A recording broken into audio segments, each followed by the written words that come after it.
বিসমিল্লাহির রহমানির রহিম। আসসালামু আলাইকুম প্রিয় দর্শকবৃন্দ। আজ আমরা ঝাউতলা বাজারের পিছনে ঝাউতলা ও জলারপাড় গ্রামে এসে উপস্থিত হয়েছি। এই গ্রামে রয়েছে শত শত বিঘা অগ্রহায়ণ ও বোরো চাষের জমি। দীর্ঘদিন ধরে পানির সঠিক নিষ্কাশনের অভাবে কৃষকরা জমি চাষাবাদ করতে পারেননি, ফলে অনেক ক্ষতির সম্মুখীন হয়েছেন।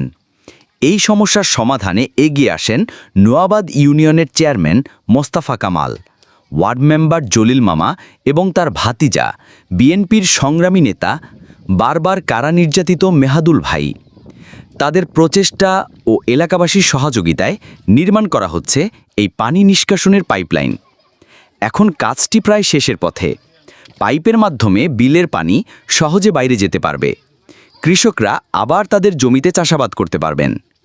এটি সম্ভব হয়েছে স্থানীয় জনপ্রতিনিধি ও সমাজসেবীদের আন্তরিক প্রচেষ্টার মাধ্যমে। এতে উপকৃত হবে শত শত কৃষক পরিবার। কাজটির কন্ট্যাক্ট নিয়েছে সোহেল রানা স্যানিটারি। সোহেল রানা স্যানিটারির পক্ষ থেকে এই মহৎ কাজের সাথে আমরা যুক্ত থাকতে পেরে গর্বিত। সবাইকে ধন্যবাদ।